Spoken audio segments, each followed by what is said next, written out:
ኦንላይን ላይ ነው። እዚህ ኦንላይን ዳዋ ተደርጎለት ሻሃዳ የያዘ ሰው ሂዶ በአካል አይቀራ የሚል ሰው የለም። እዚህ አሁን የዓለም ኡስታዝ ሰምቼ አላውቅም። ስለዚህ ምድር ላይ ያለውን ነገር እና እዚህ ኦንላይን ላይ ያለው ነገር እርስ በርስ የሚጋጩ ነገሮች አይደሉም። አሁን ለምሳሌ ያለው ሻሃዳ ያዝኩት ቲክቶክ ላይ ያዝኩት፣ ግን ስቀራ መድረሳ ስገባ መርከዝ ስገባ የገባሁት በአካል በቃ ምድር ላይ ነው። እዛው ሳያቸው የነበሩትም ሰዎች እዛው ምድር ላይ ናቸው። ሲያስቀሩኝም የነበሩት እንትኖች እዛው ናቸው። ከዛ ውጭ ግን አሁን ቅድም እያለ ከነበረው አንጻር አንድ ኡስታዝ ወይ አንድ ሼህ ምናምን ያንን መከተል አንድ ሰው ሲጀመር እንደ እስልምናም የለበትም።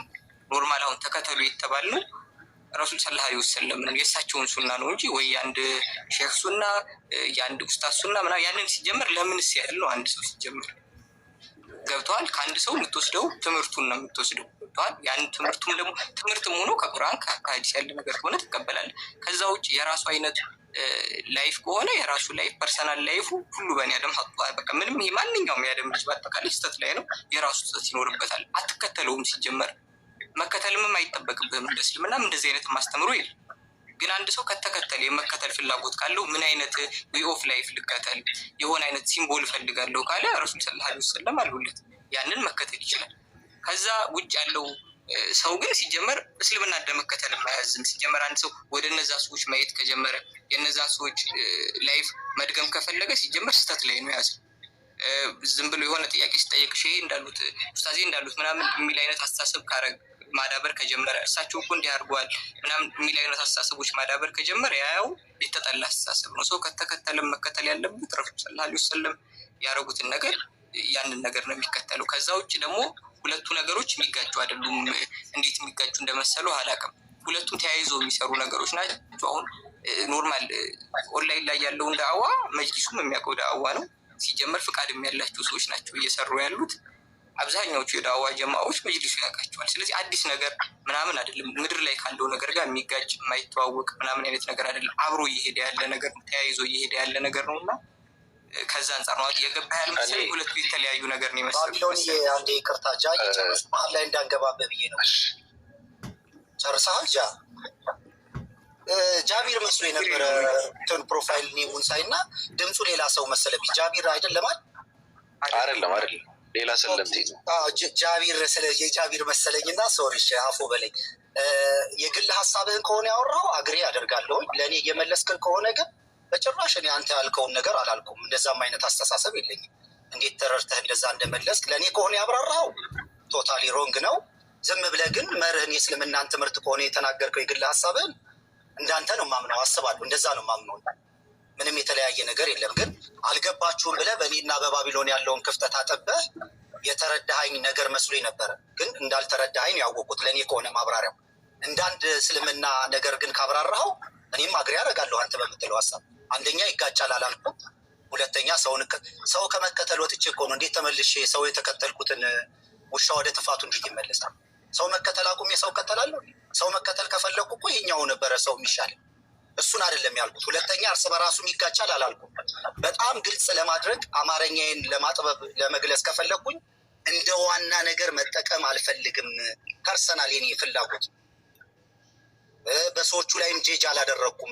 እውቅና አላቸው እውቅና የሌላቸው ብለው ወደ ሌላ ነገር መንገድ እንዳይስት ፐርሰናሊን ያልፈልግም።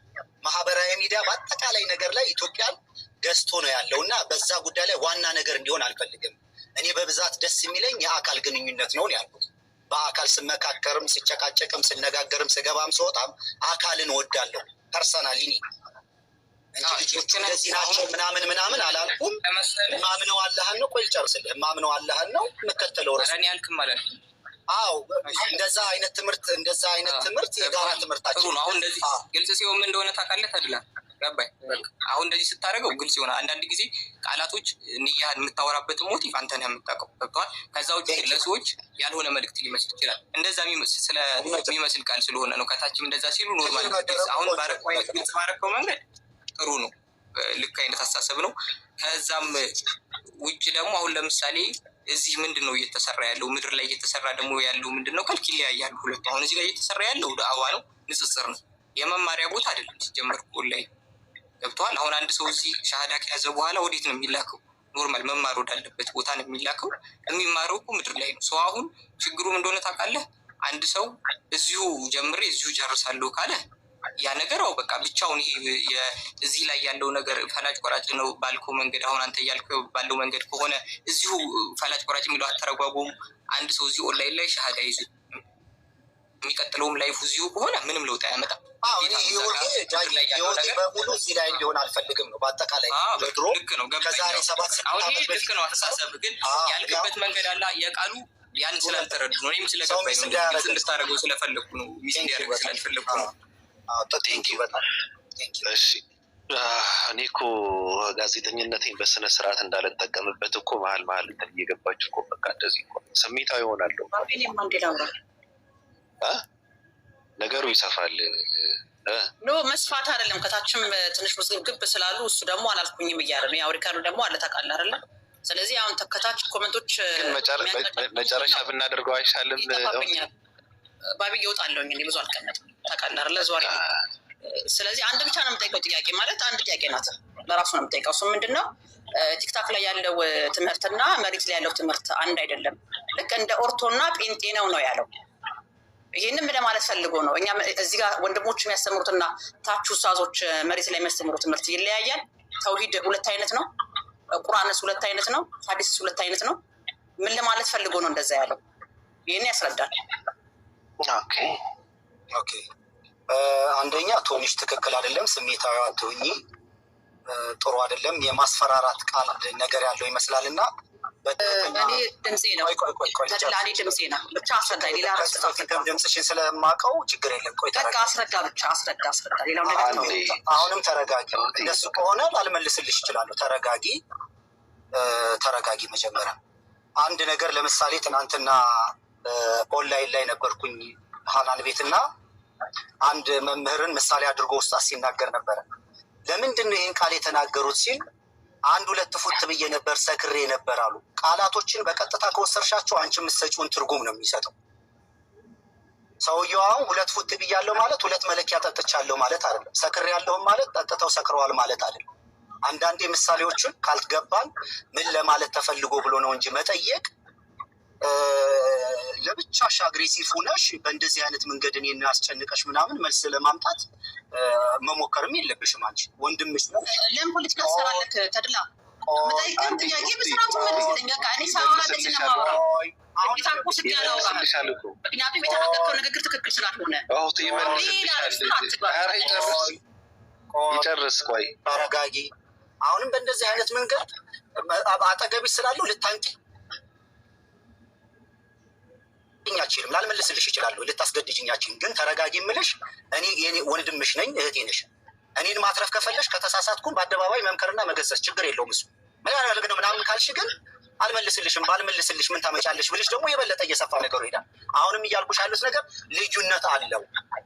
ልዩነት አለው ማለት ትምህርቱን አይደለም እያልኩት ያለው በአካልና በማህበራዊ ሚዲያ ላይ ያለው ህይወት አለው። ይሄንኛው የሚያወሩትን የሚናገሩትን አብረሽ ትካፊያለሽ፣ ፊል ታደርጊያለሽ፣ ትገቢያለሽ፣ ትወጫለሽ የሚለውን ቃል ለመግለጽ እንጂ በእስልምና ይለያያል አልኩም። አንቺ የምትፈልጊውን ነገር ብቻ አታዳምጪ። አጠቃላይ ከተናገርኩት ነገር የሆነ ቁራጭ እንደ ጴንጤ ጥቅስ አውጥተሽ ጭጭጭጫት ወይ ምን ይጠቅምሻል? እኔን እኮ ሚስት ታደርጊኛለሽ፣ አንቺ ሚስት አደርግሻለሁ። አንቺን ራስሽን የሙስሊም ጠበቃ አድርገሽ እኔን እንደ እስላም አለመቁጠር እኮ መብት የለሽ። የተሳሳተ ነገር እንኳን ካለኝ ማስረዳት እንጂ ትመልሳታለህ ምናምን አይባልም። እታች የሚረዱት አጣሞ ይረዱት ምን ያመጣሉ? ምንም በእኔና በአንቺ መካከል ክፍተት፣ እንደውም ይሄ ነው ክፍተት የሚያመጣው። ከእንትን አንጻር ኖርማል በሀሳብ ደረጃ ሰው የራሱን አመለካከት ማስቀመጥ ይችላል። ግን አሁን ለምሳሌ እኔ አሁን አለሁኝን በልና መጥቼ ተድላ በቃ ነጭ ሱፍ ማድረግ የለብህም ቀይ ከረባት ምናምን ብለህ ይሄ እኔ ግል አስተሳሰቤ ነው። እንደ ሀሳብ ማቅረብ እችላለሁ ላንተ። ግን ተድላ ቀይ ከረባት ማድረግ የለበትም ካልኩኝ ግን ኖርማል ይሄ እያዘዝኩ ነው። ሳዝህ ደግሞ መነሻ ፖይንት ሊያስፈልገኝ ይችላል አንተን ማዝበት። አይ አንድ አይነት እምነት ስላለን ነው ብዬ ከሆነ የማስበው ከቁርአን ከሀዲስ አጣቅሼ በዚህ መሰረት አትችልም እልሃለሁ። ገብቶሃል? እኔ አሁን ከአንተ ጋር ሀሳብ መሰንዘር የሆኑ ሰዎች ጋር ምናምን አይደለም ችግር አለው ብዬ የማስበው። ግን እነዛ ነገሮች የግል አመለካከት ናቸው። ገብቶሃል? የእኔ እንደዚህ አይነት ነገር ባይሆን ደስ ይለኛል። በቃ ግን አሁን አንድ ሰው ወይ ኢምራን የሚሆን ሌላም ሰዎች የሚሆኑ አንድ ሰው ግዴታ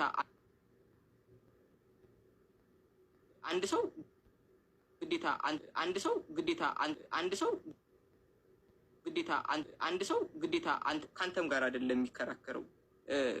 በቃ ኖርማል እዛ ጋር ቃል አላህ ቃል ረሱል እስካወራህ ድረስ በዚህ መሰረት ይሄ ነገር ተከልክሏል፣ ልክ አይደለም ካል ይቀበላል ማንኛውም ሰው ችግር የለው። ከዛ ውጭ ግን አይኔ ሳየው ይሄ ነገር ደስ አላለኝም ካለ ያ ሆቢ ነው። ገብቷል። ግዴታ ባንተ ሆቢ የሆነ ሰው ማስተማር አይጠበቅበትም። ስለዚህ አሁን የሆነ ሰው ሲያስተምር ስትሰማ ያ ሆቢው ካልተመቸ፣ አሁን ለምሳሌ እኔ ረጋ ብሎ የሚያስተምር ሰው ሊመቸኝ ይችላል። ሌላ ሰው ደግሞ ፈጠን ብሎ የሚያስተምር ሰው ደስ ሊለው ይችላል። ሌላ ሰው እየጮኸ የሚያስተምር ሊመቸው ይችላል። ስለዚህ አሁን አንድ ሰው ሲያስተምር አሁን ለምሳሌ ቀስ ብሎ እያስተማረ ከሰማው የኔ ሆቢ እየጮኸ የሚያወራ ሰው ከሆነ በቃ አንተ ተው እየጮኸ ካልታወራ ታዝገኛለህ ምናምን አልለውም። ሌላ የሚጮህ አስተማሪ ጋር ሄዳለሁ። ገብተዋል። እና አንዳንዴ የአስተሳሰብ ልዩነቶች አሉ። ማንኛውም ሰው የአስተሳሰብ ልዩነት አለው። ያን ሀሳቡን ግን የሚገልጽበት መንገድ አለ አይደለ? እንደ ግል መንገድ አይን ይሄ ነገር ደስ አላለኝም ከሆነ መብት ነው። ማንኛውንም ነገር ደስ አላለኝም። አሁን ለምሳሌ ቅድም እንደዛ እያስተማሩ ነው፣ እንደዛ ነው ዳዋ የሚያደርጉት። ይሄ ነገር ለእኔ አልተመቸኝም ከሆነ መብት ነው። ግዴታ ይሄ ነገር ሊመች ይገባል። እንደዚህ አይነት ዳዋ አደራረግን ተቀበል የሚል የለም፣ መብት ነው። ከዛ ውጭ ግን እንደዚህ መደረግ የለበትም ሲሆን ችግር የሚሆነው ገብተዋል። ጃይ እንደውም እኔም ያንን ጃዬ ለምን ቅድም እንደዚህ አልተናገ አሁን እኔ አንደኛ ነገር ልንገርህ፣ በእኔና በአንተ መካከል ያለውን ክፍተት ልንገርህ። አሁን አንተ እስልምና ላይ እስላም ነህ ወይስ ሰልመህ ነው? ምን ሆነ? ቅርብ ሰዓት ነው የሰለምኩት ከአመት አሁን። አዎ፣ ስለዚህ አሁን ለምሳሌ ተው በቃ አንድ ወዳጅ አለኝ የምወደው ልጅ አለ። አሁን ፒኬን ምሳሌ ላድርግልህ። አሁን ፒኬን እና እኔ ልታነጻጽር አችልም። ፒኬ ረዥም ዓመት የቆየ ነው። በደንብ ተምሯል፣ በደንብ አውቀዋል። ነገሮቹን ሲተች የሆነ ነገር ሲያደርግ ከትምህርት አንጻር ነው የሚናገረው። ላይክ ደግሞ ኡስታዝ ዋሂድን ብታይ ደግሞ በደንብ በመረጃ በማስረጃ በእውቀት ነው ቻሌንጅ የሚያደርገው። አሁን እኔ ደግሞ የነበርኩበት ነገር አለ። አሁን ደግሞ በገባሁበት እስልምና ደግሞ በደንብ ከተማርኩ ከተረዳሁ አንጻር ነው ከዲን አንጻር ይሄ ነገር ልክ ነው ልክ አይደለም የምለው ጉድለት አለብኝ። በሱ ላይም አንድ ቀን ተናግሬ አላውቅም። እንደው ዛሬ ቴክኒካል ነገር ባይነገርም ሰዎች እንዲረዱኝ ነበር መሆን የነበረበት። እኔ ራሴን ልግለጽላችሁ። በብዛት የማወራው እኔ ሞራል ነው። ግልጽ ነው ብራዘርስ፣ ሞራል፣ እርስ በርስ ግንኙነት ከሞራል አንጻር እነዚህ ነገሮች ምን አይነት ውጤት ያመጣሉ የሚለው በግልጽ ቋንቋ ነው የምናገረው። ግን አብዛኛዎቹ የኔ ንግግሮች 10 ደቂቃ ምናምን ይቆያሉ። ሰዎች አይጨርሷቸውም። መነሻውን ይዙና ይወቅጡኛል። ከዲን አንጻር ሲሆን አሁን እኔ አንዳንዴ ከሞራል አንጻር ተነስቼ ከዲን አንጻር እኮ ይሄ ነገር ነው ሲሉኝ ምልስ ነው የምለው። አሃ ብዬ መለስ ሰበሰባለሁ። ሁለተኛ ፐርሰን ለምሳሌ አሁን የሆነ ግለሰብ እቺ ነገሩ አትመቸኝ ማለት ሙሉ ለሙሉ ስህተት ነው ማለት አይደለም። እኔ እና ቡኬ ሲያወሩ ቁጭ ብዬ አፌን ከፍቼ እሰማለሁ። ፒኬ ሲያወራ፣ ኢብራሂም ሲያወራ፣ አሁን የሆነ ጉድለት የለውም ማለት ግን አይደለም። ያ በዲን ጉዳይ ላይ ግን ጉድለት አላቸው ወይ? ሁሉም ላይ ያንን ክፍተት አላየሁም። እኔ አገላለጽና አነጋገር ላይ አንዳንድ ነገር ላይ እኔ ኢብራሂም ሲያወራ 24 ሰዓት ቁጭ ብዬ ነው የምሰማው፣ አይሰለቸኝም። ይሄ ወንድማችንም ደግሞ እንትን ሌላ እንዳይሰሩ ብዬ ነው ስምም አልጠቅሰው። ችግር የለብኝም፣ ወንድሜ ነው፣ በጣም ተክቶ ነው የሚሰራው። ከእድሜው ከምናምን አንጻር ስታይ ሪስፔክት አደርጋለህ። በሆነች ነገር አንድ ነገር ስትናገር ሁሉ ነገሩ ኤክስ ነው ምናምን በምን አቅሜ እኔ በምን ችሎታዬ? ብራዘር ለዛ እኮ አልደረሱም ገና። እኔም በገፋው ቁጥር እኮ እናንተም እየገፋችሁ ስለምትሄድ ያለው የእውቀታችን ክፍተት እየሰፋ ነው የሚሄደው። ከዲን አንጻር እያየው የምተረጉም እሱ ገና ሩቅ ነው። እሱም እስክደርስ ድረስ እድሜም ስለገፋ ልቆይም አልችልም ምድር ላይ። ከዛ አንጻር አቅም ጉልበትም የለኝም ገና ነኝ። ለዛ ከዲን አንጻር ሰዎችን ጄጃ አድርጌም ሀሳብን ሰጥቼ አላውቅም። በብዛት ሞራል ነው የማወራው። ይሄ ነገር ከሞራል አንጻር ይሄ ነገር አያበላሽብንም ወይ? ይሄ ነገር ጤና ያመጣል ወይ? ጥቅሙስ ምንድን ነው? ከጥቅሙ ጉዳቱ አይመዝንም ወይ እያልኩ እንደ ሽማግሌ የማወራቸው ነገሮች አሉ። አብዛኛው ደግሞ ከቆየሁበት አስተሳሰብ አንጻር እኔ አንተን ትምህርት ለማስረዳት አንተን መጥላት እናንተን ማሳቀቅ የለብኝ ብዬ ስለማምን ነው። ጃዬ ግን አሁን አንድ ምን ነገር አለ መሰለህ። አሁን ለምሳሌ ልክ ነህ፣ አይጠሩ ነው ያ ከገባ ከሞራል አንጻር አሁን ስንናገር ሞራል የሚባለው ነገር የተለያየ ነው ታውቃለህ አይደል? እንደ ባህል እንደየአካባቢ እንደምናምን። አሁን ለምሳሌ እኛ ኖርማል የሆነ ሰው አውላልቆ ትንሽ ነገር ብቻ ለብሶ ሲሄድ ካየነው እብድ ነው የምንለው። ግን አሁን ሀመር ምናምን ብትሄድ ደግሞ ኖርማል ነው ራቁታቸው የሚሄድና አሁን ሞራል የሚባለው ነገር እንደየሰው ይለያያል። የየሰው አስተሳሰብ ምናምን ከሞራል አንጻር እንደዚህ ወጥ የሆነ የሞራል ልኬት የለም እና ይለያያል የየሰው። ስለዚህ የተለያየ ነው የሚኖረው እና እንደኖረበት ማህበረሰብ ምናምን። አሁን ለምሳሌ አሁን አንተ ያው እንደነበረ ክርስቲያን ያው የክርስቲያን ሞራሊቲ ነው የሚኖር። ያ ደግሞ ቀስ በቀስ ይቀየራል። ግን አሁን ለምሳሌ አሁን አንተ ሞራል ስልህ አሁን ለምሳሌ ቅድም እንትን እያስረዳኸው ምን እያልከው ነበር መሰለህ? ሁሉንም ሰዎች በጥሩ መንገድ ነው። አሁን ለምሳሌ አንድ ሰው ትሁት ከሆነ ለከሌ ለከሌ ለከሌ ሳይሆን እንዳጠቃላይ ነው ትሁት መሆን ያለበት ምናምን እያልከው ነበር። አሁን ደግሞ እንደ ክርስትና እንዲህ ይቅርታ፣ እንደ እስልምና ስትመጣ ደግሞ አሁን እኛ ጋር የሆነ ሰው መጥቶ በጥፊ ከመጣ ግራህን ሲመታ ቀኝህን ስጥ የሚባል አይነት ሞራል እንትን የለም። ገብቶሃል? አሁን አሁን አንተ በዛ ኖርማል በዛ ወይ ስላደግ እንደዛ ሊሰማ ይችላል። ኖርማል አንድ ሰው ቢመታም ኖርማል ነው። እጅ ጠባብህን ለሚመኝ መጎናጸፊያ አንስተው ይላል። አንድ ሰው መጥቶ የሆነ ልብስህን እየቀባህ ጭራሽ ደግሞ ወስደህ ከፍ ያለ ልብስ እንደዚህ አይነት ስትጠፈጠፍ ኑር የሚል አይነት ነገር የለም እስልምና። እኔ ግራዬን ከመታኝ ሳይመታኝ በፊት ፖሊስ ጣቢያ ነው የምከሰው። ጃዬ አላስመታም አላስደግም እኔ አላምንም በዛ። ስለዚህ አንዳንዴ ነው ብዬ ከሞራልም ፖሊስ ነው የማመለክተው። ገብቶሃል? ከሞራልም አንጻር ስናይ የሆኑ ነገሮችን ማለት ነው። ሞራል ማለት ነው መሰለህ በአካባቢ ለምሳሌ እኔ ወሎዬ ነኝ፣ የወሎ ካልቸር አለኝ። አፋሮች ጋር የአፋር ካልቸር አለኝ። አዲስ አበባ አዲስ አበባ ያለ እንደ ኢትዮጵያ ደግሞ አንድ የጋራ ሕግና ስርዓት አለ። ነገ ከነገ ወዲያ ሁላችንን ሊገዛ የሚችል ለምሳሌ ኢትዮጵያ የምትተዳድረው በሃይማኖት አይደለም። ከእያንዳንዱ ሃይማኖት የማይመቸኝ ነገር ሁሉም ጉልበተኛ መሆን ይፈልጋል። ሁላችን መገዛት ያለብን በኢትዮጵያ ሕግና ስርዓት ነው ብዬ በግል ያምናለሁኝ። እምነታችንን በግል ነው ማራመድ አለብኝ ብዬ የማስበው አለኝ። እኔ የማምንባቸው ነገሮች አሉኝ። አሁን ከምከተለው አንጻር እንዴት ያስኬዳል አያስኬድም የሚል አንዳንዱን አጣጥማለሁ። አንዳንዱ ከእስልምና አንጻር ተገቢ ካልሆነ ጥላለሁኝ። አንዳንዱን ደግሞ አክብሬ ይሄዳለሁ። በሁለት ጽንፍ መመላለስ ስለማይቻል እሱም ደግሞ የሆነ የተውከው ነገር በቀደም ትምህርት ቁጥባ ላይ ስሰማ ጥርጣሬህን ተጠራጠረ። ጥርጣሬ መጠርጠር ጥሩ ነው። ጥርጣሬህን ግን እርግጠኛ አታደርገው። እና አዎ እንደዛ ነው እኔ የተረዳሁት። መጽሐፍ ቅዱስ ውስጥ የሆነ የተውከው ነገር አለ፣ እንድትወውም በጣም የከበደ ነገር አለ ብዬ ነው እኔ የተረዳሁት። እዚህ ጋር አሁን ለምሳሌ ሳስበው ምናልባት ቦታ ካለ ይዤው እመጣለሁ። ስማ አንተ በጣም ጥበበኛ ሰው ነህ። አካሄድህም አመጣጥህም በደንብ ግልጽ ነው ለእኔ ያውቃለሁ። ስማርት ሰው ነህ። ግን እንደዛ አይደለም። መጽሐፍ ቅዱስ ሲጠቅሱ ሲያስተምሩ ከሚሉ ሰዎች ጋር አብረህ እየዋልክ መጽሐፍ ቅዱስን እኔ ስናገር ያልተውከው ነገር አለ ብለህ መናገር ስኖት ፌር፣ ትክክል አይደለም። የፍትህ ሰው ሆነ ባቢሎን የፍትህ ሰው ነኝ፣ ግን ነፃነት መናገር አለብን። እኔ በጣም በደንብ አውቃለሁ።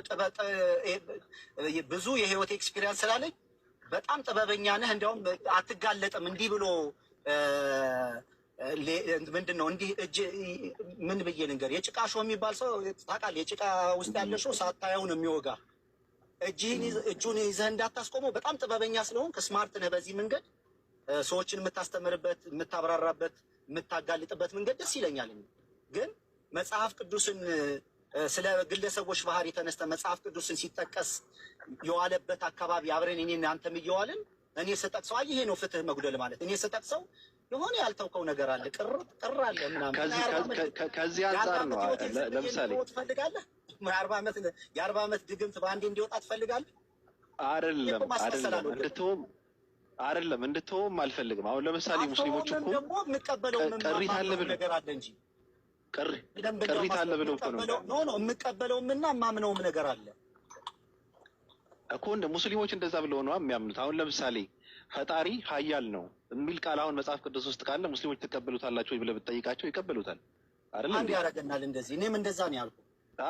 እኮ ከዛ አንጻር ነው እኔ ብዙ የምቀበላቸው ታሪክ።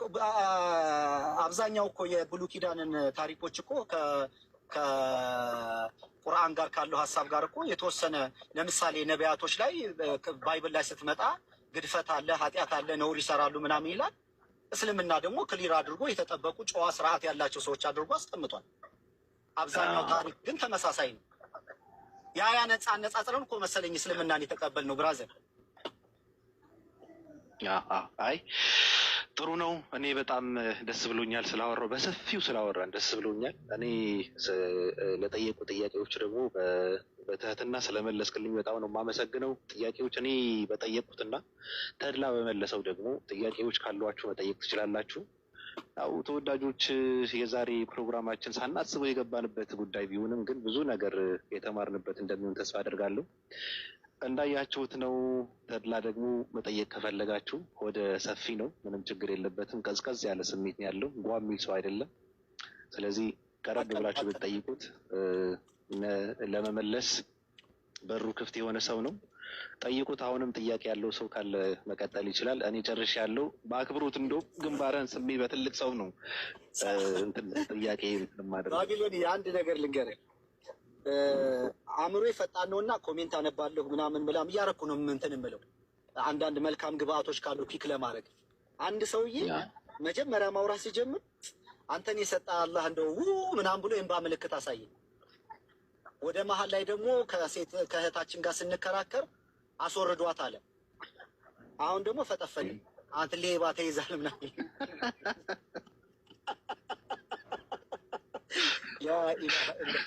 እንዲህ ነን አበሻ ማለት እንዲህ ነው። ስሜታዊ ነን በጣም እና ቶሎ ነው ሰው ላይ አንድ ሰው ነው እና ስክሪንሻት አድርጌ ያስቀምጨዋለሁ ለታሪክ ብዬ ጨረሳችሁ ማለት ነው። ከጥያቄ ሳይሆን አስታውስ። አንተ ጃቢር በሰላም እንድንለያ ግን አስታውስኩ። አንተ ባቢሎን ጋር ስትወቅጠኝ የነበርከው ልጅ ነህ እንዴ? እኔ በጣም ወደው የሚመቸኝ በጣም በእድሜ ትንሽ ነው፣ ግን በጣም ስማርት ሰው ነው። ጎበዝ ልጅ በጣም እኔንና ጉዳይዳን የገለጸበት መንገድ በጣም ነው ደስ ያለኝ። የእውቀት ሰው ነው። እንዲህ አሁን ትዝ አለኝ ታውቃለህ፣ መሀል ላይ ሲያወራ ነው ድምፁ የመጣ ተብላ እውቀት አልባ ነው ግን የመግለጽ የመናገር ችሎታ አለው ምናምን፣ ያኛው ግን ዝብርቅርቅ ያለ ነው ምናምን ሲል አስገባልኝ እያልኩ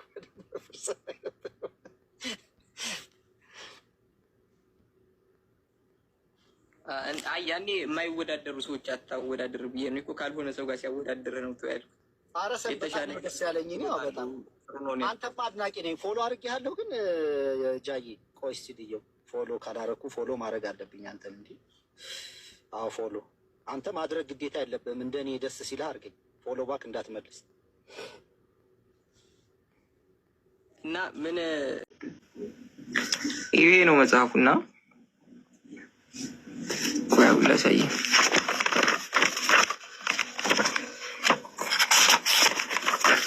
ማን የጻፈው የሚለውን መጀመሪያ ላይ ስታየው እዚህ ጋር ቆይ ድርሳኑ ዑራኤል የተጻፈውም ቅዱስ ዑራኤል በእግዚአብሔር የተሰጠውን የሀብተ ረድኤትና የገቢረ ተአምራት ጸጋ ለወንጌላዊ ዮሐንስ እየነገረው ከጻፈ በኋላ ይላል። ለማን ነግሮት ነው የጻፈው? ዑራኤል ለማን ነገረው ይላል? ይህ ለወንጌላዊው ዮሐንስ፣ ለወንጌላዊው ቅዱስ ዮሐንስ ነግሮት ነው ይላል። አየኸው ረያን ይታያል። ረያን አይቼዋለሁ። አይቼዋለሁ። ለወንጌላዊ ዮሐንስ ነው እንትን ያለው። ለወንጌላዊ ዮሐንስ ነግሮት ወንጌላዊ ዮሐንስ ነው የጻፈው።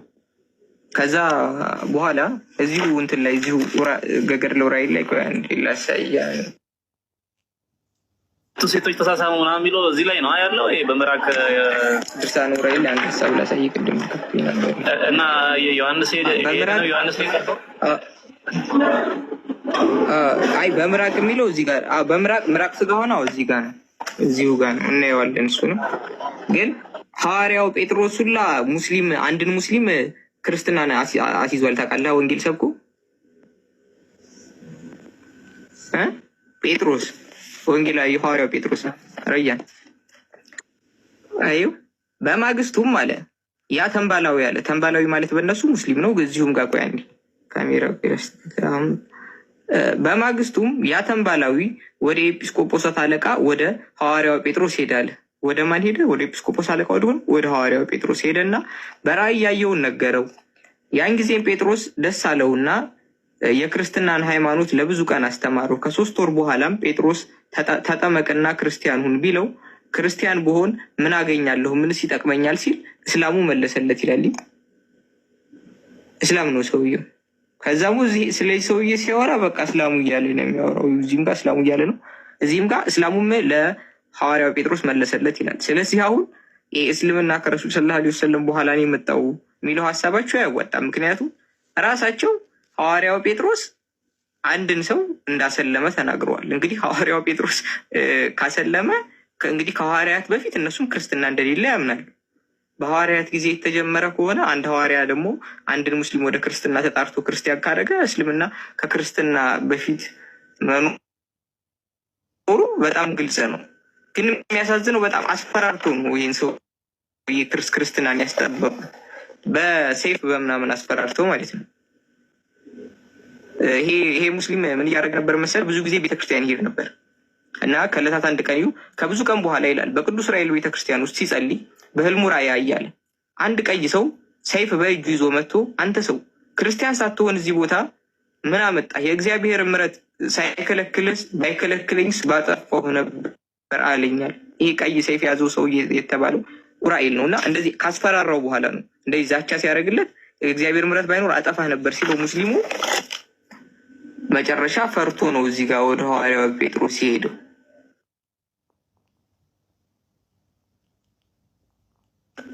ከዛ በኋላ እኔ ክርስትና ብቀበል ይሻለኛል ምናምን አለው እና ክርስትናን ተቀበለ። ይሄ ሙስሊም ማለት ነው። እንትና ነው ዮሐንስ ነው።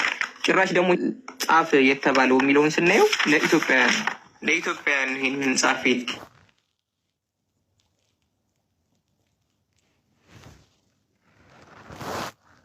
ተባለ። ይዞኛል እንዲህ ትረያ አይ ቲንክ የኔ መሰለኝ አንተ ጋር ነው በደምብ ይሰማል። ቆራርጠን እንዴ አሁን ትሰማለህ? እኔ ጋር ትሰማለህ? አይ ኔት አሁን ይሄ አይመለከተንም እንዳይሉ ለማን እንደሆነ ጻፉ የተባለው ታውቃለህ? ይሄን ነገር ለኢትዮጵያ ሰዎች ነው ይሄን ነገር ጻፉ የተባለው። ዮሐንስን ጻፊ ያለችው ማርያም ለኢትዮጵያ ሰዎች ነው ይሄን ነገር ለኢትዮጵያ ሰዎች ነው ይሄን ነገር ጻፊ ያለችው። ምን ይልሃል እንዴ?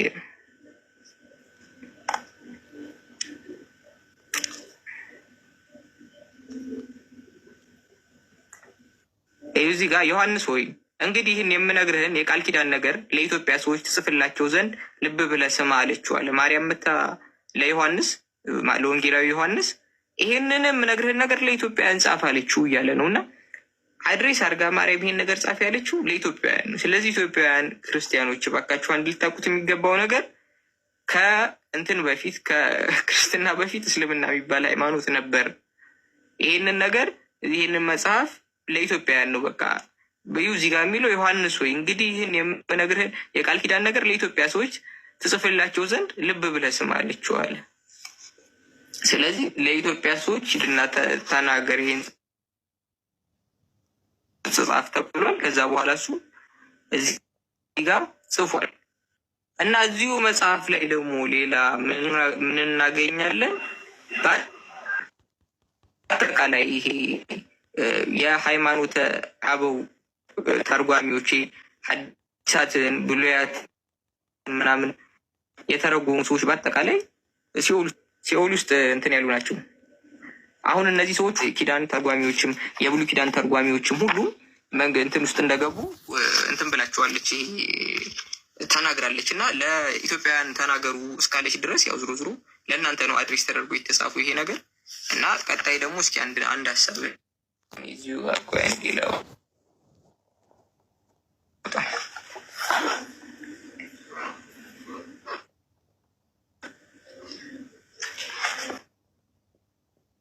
ታብና ኮፒ ሊንክ አድርጉ። የተወሰነ ይቆራረጣል ግን ይሰማል። የማይሰማ ደረጃ ላይ የለም። ታብና ኮፒ ሊንክ አድርጉ። ማርያም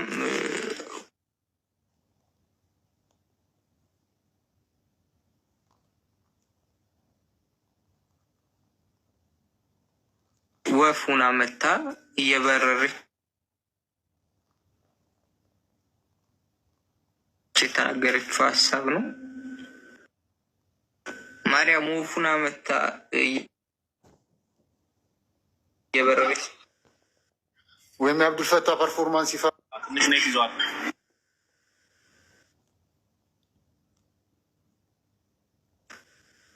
መልሶ ነው ይዟል። እሺ